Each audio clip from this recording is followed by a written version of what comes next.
Welcome back to middle education. लीजिए students, अब आपके सामने कक्षा 9वीं विज्ञान विषय का एक ऐसा आदर्श प्रारूप प्रश्न पत्र लेकर के आ चुका हूं जिसको मिडिल एजुकेशन स्वयं बनाया है। आपके सामने 3 से 4 सेटों में मैं आदर्श प्रारूप प्रश्न पत्र प्रेजेंट करूंगा। अगर आप इन सभी को पढ़ के जाते हैं, डेफिनेटली एग्जाम में अच्छा स्कोर गेन करेंगे, क्योंकि मैं जो मॉडल क्वेश्चन पेपर बनाता हूं उन्हीं में से क्वेश्चंस एग्जाम में आते हैं। आपने पिछले पेपर में भी देखा होगा। एंड अंतिम पेपर है, प्रिपरेशन बहुत अच्छे से करना। आदर्श प्रारूप प्रश्न पत्र के साथ साथ हम आपके सामने मोस्ट आईएमपी क्वेश्चंस भी बताते हैं, आसान भाषा में समझाते हैं ताकि आपको अच्छे से याद हो जाए और एग्जाम में बेहतरीन स्कोर गेन कर सकें। आप मिडिल एजुकेशन साथ बने रहिएगा, आसान भाषा में एक एक चीज समझाएगा, पढ़ाएगा, एग्जाम में टॉप भी कराएगा। जैसे कि आप देख सकते हैं, आपका क्वेश्चन पेपर कुछ इस प्रकार से रहेगा एंड यह एक मॉडल प्रश्न पत्र है। देखिए, यहाँ पे लिखा है सभी प्रश्नों को हल करना अनिवार्य है। 1 से 5 तक आपको मल्टीपल चॉइस क्वेश्चन देखने को मिलेगा एंड 6 से 16 तक 2 अंकीय, 17 से 19 तक 3 अंकीय एंड 20 से लेकर के 22 तक 4 अंकीय प्रश्न देखने को मिलेगा। सभी विषय में टोटल 23 प्रश्न होते थे, लेकिन विज्ञान में 22 प्रश्न ही परीक्षा में देखने को मिलेगा। अब देख सकते हैं, हमारा पहला नंबर कहता है कि सही विकल्प चुन करके लिखो। मतलब एक प्रश्न, उसके रहेंगे 4 सही ऑप्शंस। पहला नंबर कहता है कि सर्वात्रिक विसरण का गुण होता है। विसरण मतलब होता क्या है? तो विसरण मतलब होता है फैलना। तो सबसे अधिक क्या फैलता है? ठोस फैलता है, द्रव फैलता है या गैस फैलता है? देखो, लोहा जो ऑप्शन है ये ठोस में आएगा, तो ये तो होगा नहीं। अब 3 बचे, ठोस, द्रव, गैस। सबसे अधिक क्या फैलता है? भाई ये ठोस है, ये कटर है, ये कटर ठोस है, तो ठोस तो नहीं फैलता ना। मैं जहां पे रखा हूं वहीं पर रखा है। अगर यहां पर मैं पानी रखता तो पानी भाव होता, वो भी बहता। लेकिन अगर पानी के साथ तो मैं गैस रखता तो गैस ज्यादा तीव्र गति से बहता। इसका अच्छा एग्जाम्पल है, जब आप भगवान में अगरबत्ती या फिर आप धूप बत्ती लगाते हैं तो देखते हैं कुछ ही सेकंडों में पूरे कमरे में उसकी महक फैल जाती है। मतलब सर्वाधिक विसरण का गुण होता है गैस में, इसलिए आपको गैस यहाँ पे लिखना है। नेक्स्ट कहता है मोमबत्ती का जलना क्या है? एक केवल आपको भौतिक परिवर्तन है, रासायनिक परिवर्तन है, आकारीय परिवर्तन है, उपरोक्त में से कोई नहीं। बहुत सारे स्टूडेंट्स हो सकता है बोले कि सर आकारीय परिवर्तन है, क्योंकि मोमबत्ती पहले बड़ा होता है फिर जल करके छोटा हो जाता है, मतलब आकार में परिवर्तन आता है। और अगर आप ऐसा सोच रहे हैं तो बिल्कुल गलत है, आकारीय परिवर्तन इसका उत्तर नहीं होगा। अब देखो कैसे पता करेंगे। देखो, जब किसी चीज में केमिकल रिएक्शन के साथ बदलाव होता है वो हमेशा रासायनिक परिवर्तन कहलाता है। लेकिन जब किसी चीज में केमिकल रिएक्शन ना हो, कोई रिएक्शन ना हो, ऑटोमेटिक रखा रखा बदल जाए, उसे कहेंगे भौतिक परिवर्तन। जैसे आप देखोगे बर्फ का पिघलना, बर्फ को पिघालने के लिए आप कुछ नहीं करते हो, सिंपल सा बर्फ को रखते हो तो बर्फ तुम्हारा पिघल के पानी बन जाता है, वो तो भौतिक परिवर्तन है। लेकिन मोमबत्ती तुम्हारा रखा रखा नहीं पिघलता है, रखा रखा नहीं जलता है। मोमबत्ती में आप माचिस के थ्रू आग जलाते हैं तब जाकर के वो पिघलता है। तो यह आपका एक रासायनिक परिवर्तन, ध्यान रखना, एग्जाम पॉइंट ऑफ व्यू से बहुत ज्यादा इंपॉर्टेंट है। प्रीवियस ईयर में भी कई बार पूछा जा चुका है। नेक्स्ट कहता है कि पादप कोश का भित्ति निर्मित होती है। जो पादप कोश का भित्ति होती है वो सेलुलोज द्वारा बनाया जाता है एंड ये सही आंसर आपको लिखना है।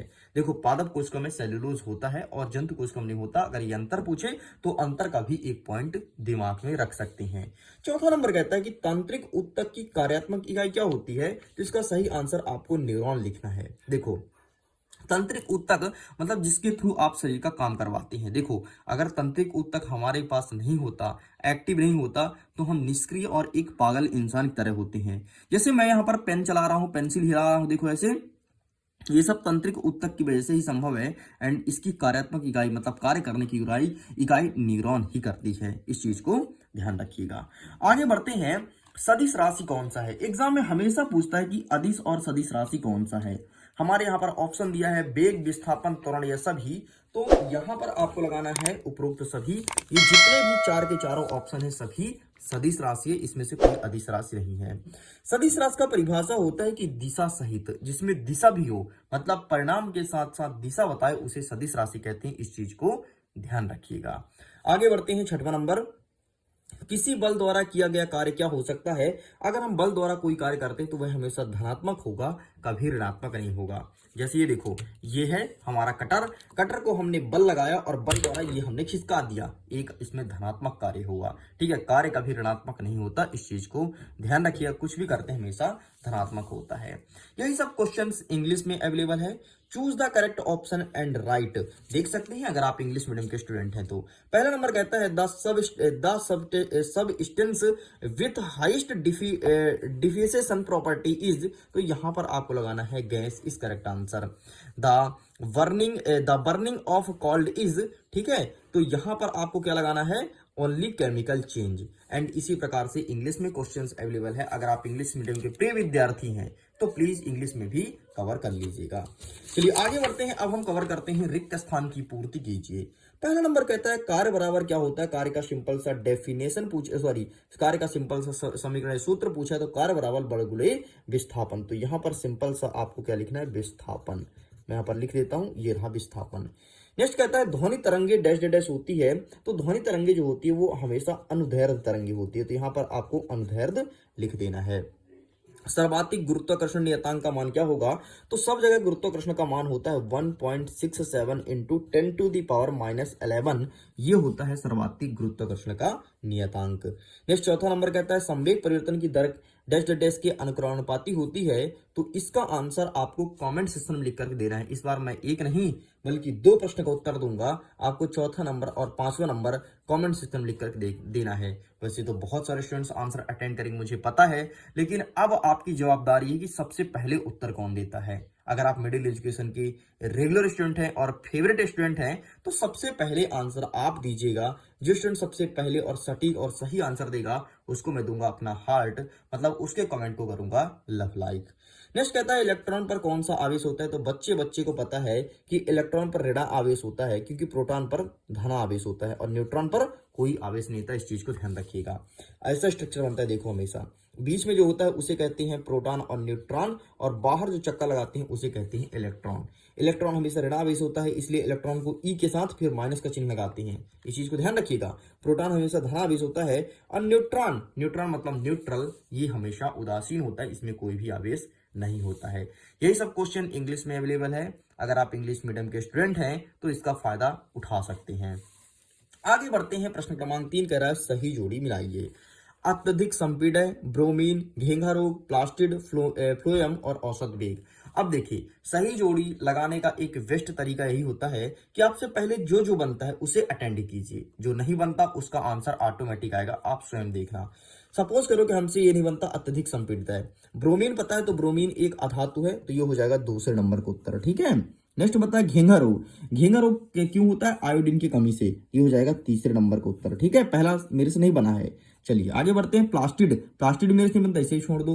नेक्स्ट बचा आपका फ्लोएम होता है प्रकाश संश्लेषण क्रिया द्वारा, तो यहां पर सिंपल सा आपको प्रकाश संश्लेषण क्रिया लिख देना है, ठीक है। तो यहां पर हमने 5वां कर दिया। नेक्स्ट कहता है औसत वेग का डेफिनेशन होता है विस्थापन बटे समय, ये हो गया हमारा 6वां नंबर। अब देखिए क्या बचा, अत्यधिक संपीड़ित में गैस बचा और भोज्य पदार्थ बचा। भाई साहब अत्यधिक संपीड़ित कभी भोज्य पदार्थ नहीं होता, गैस ही होगा, तो ये हो जाएगा पहले नंबर का, और प्लास्टिड ये भोज्य पदार्थ हो जाएगा, ये होगा चौथे नंबर का। लो पूरा का पूरा सही जोड़ी आपके सामने मैंने सही कर दिया, जोड़ी मिला करके। अब यही सब इंग्लिश में अवेलेबल है, अगर आप इंग्लिश मीडियम के स्टूडेंट हैं तो इंग्लिश में भी इसे कवर कर सकते हैं।